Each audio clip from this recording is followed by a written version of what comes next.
Hello दोस्तों, ये universe काफ़ी विशाल है। इसमें बिलियंस ऑफ गैलेक्सी हैं और उनमें बिलियंस ऑफ स्टार मौजूद हैं। उन्हीं बिलियंस ऑफ गैलेक्सी में एक है मिल्की वे, और मिल्की वे के बिलियंस ऑफ स्टार यानी अरबों तारों में एक है हमारा सन, और उस सन के एक प्लैनेट यानी अर्थ जिस पे हम रहते हैं, जहाँ लाइफ एग्जिस्ट करती है।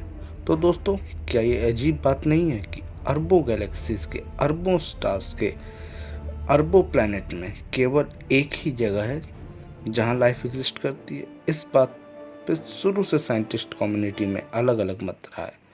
कुछ का मानना है कि यूनिवर्स लाइफ से भरा हुआ है, कुछ का ये मानना है कि लाइफ केवल गोल्डीलॉक जोन यानी जहां पानी लिक्विड फॉर्म में एग्जिस्ट कर सकता है वहीं पे मौजूद हो सकता है, बल्कि कुछ का ये भी मानना है कि लाइफ केवल अर्थ पे ही बाय इंसिडेंट एग्जिस्ट करता है। वैज्ञानिकों का तो यहाँ तक मानना है कि लाइफ एक्सट्रीम कंडीशन में भी सरवाइव कर सकती है, यानी वो कंडीशन हमारे सर्वाइवल यानी अर्थ पे ह्यूमन के सर्वाइवल से बिल्कुल अलग हो सकता है। जैसे हमें अर्थ पे भी ऐसे जगह लाइफ मिली है जहाँ पे उसका होना इम्पॉसिबल है, जैसे वॉल्केनोज में, उन गुफाओं में जहाँ पे सोलर लाइट कभी नहीं पहुँचता, और डीप डाउन सी यानी ओशियन के बिल्कुल नीचे जहाँ प्रेशर एक्सट्रीमली हाई होता है और सोलर लाइट बिल्कुल नहीं होता है, वहाँ भी लाइफ मिली है।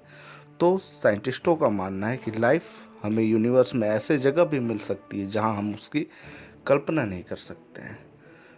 यूनिवर्स में लाइफ की खोज के लिए मिशंस काफ़ी पहले से स्टार्ट हो गए हैं, और हमारा पहला टारगेट है कि लाइफ के लिए सबसे इम्पॉर्टेंट चीज़ यानी लिक्विड वाटर का ढूंढना, और इसके लिए काफ़ी सारे मिशन स्पेस में भेजे गए, और सबसे पहले हम अपने सोलर सिस्टम को खंगालने में लगे। लेकिन हमारे स्पेस प्रोब को सफलता जल्द ही मिल गई। उसने एक ग्रह के एक सैटेलाइट पे लिक्विड फॉर्म में वाटर को ढूंढ निकाला।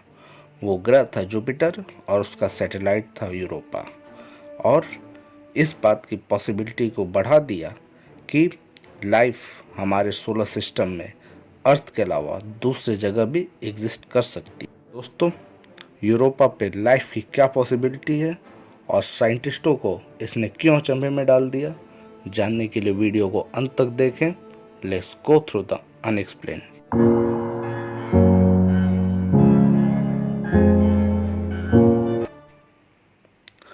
दोस्तों, हमारे सोलर सिस्टम का सबसे बड़ा प्लेनेट और एक गैसियस प्लेनेट है जिसका नाम जुपिटर है। जुपिटर के 79 सैटेलाइट हैं, जिनमें से एक है यूरोपा, जिस पे लाइफ होने की पॉसिबिलिटी सबसे ज़्यादा है। 1995 में नासा ने अपना मोस्ट क्यूरियस मिशन गैलीलियो को जुपिटर के एक्सपीडिशन और रिसर्च के लिए भेजा, लेकिन गैलीलियो का मिशन केवल जुपिटर की जानकारी लेना ही नहीं था, बल्कि उसका एक और बड़ा लक्ष्य था जुपिटर के एक ऐसे सैटेलाइट पर रिसर्च करना और वहाँ का डाटा भेजना जो हमारे सोलर सिस्टम में लाइफ के एग्जिस्टेंस को सच में बदलने वाला था, यानी हमारी सोच को सच में बदलने वाला था।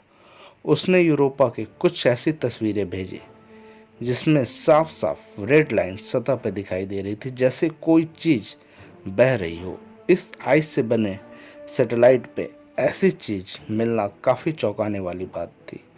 सन 2001 में नासा के साइंटिस्ट ब्रैड डल्टन ने उस रेड लाइन पे काफ़ी शोध किया। उन्होंने ये पाया कि इस जैसी लाइन अर्थ पे भी काफ़ी जगह पाई गई हैं, जिनमें अर्थ पे कुछ माइक्रो ऑर्गेनिज्म की वजह से इसे पाया गया था। लेकिन ये तो बस शुरुआत थी। असली ब्रेक थ्रू तो इस खोज के 13 साल बाद मिलने वाली थी, जब नासा के हबल टेलीस्कोप ने यूरोपा का कुछ ऐसा तस्वीर भेजा जो वहाँ एक ऐसे कंपाउंड के होने को प्रमाणित करता था जो लाइफ के होने के लिए सबसे एसेंशियल थिंग है, H2O यानी वाटर। हमारे ग्रह पे भी जीवन की शुरुआत और उसके पनपने और विकसित होने के लिए उत्तरदायी वाटर ही है। साइंटिस्टों ने पाया कि यूरोपा के सतह के नीचे यानी बर्फ़ के काफ़ी लंबे कई किलोमीटर लंबे परत के नीचे समुद्र बहता है, वो भी लिक्विड फॉर्म में, जिसने वैज्ञानिकों के लिए एक नई उम्मीद की किरण जगा दी। और ये एस्टिमेट लगाया गया कि यूरोपा पे जो पानी मौजूद है वो धरती के तुलना में काफ़ी ज़्यादा है। और कई जगह मोटे बर्फ़ के परतों के बीच से हॉट वाटर फाउंटेन भी निकलता है, जो कि कई किलोमीटर लंबा होता है। और रिसर्च में ये पाया गया है कि यूरोपा पे वाटर 4 अरब साल पहले से ही मौजूद है।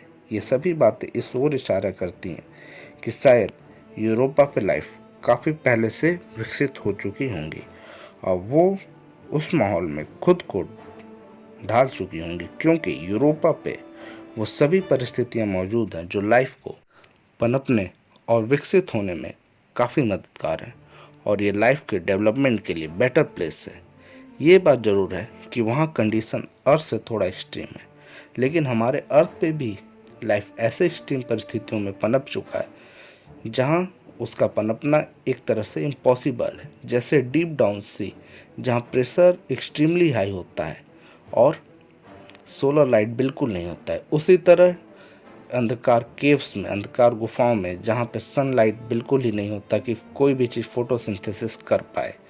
और वहाँ से लेके एक्सट्रीम टेम्परेचर यानी वल्केनो के लावा में भी लाइफ को देखा गया है। इन सभी को एक्सट्रीमोफाइल्स कहते हैं, जो ऐसे टेम्परेचर, प्रेशर और ऐसे वातावरण में पनप सकते हैं जहाँ लाइफ होना इम्पॉसिबल है।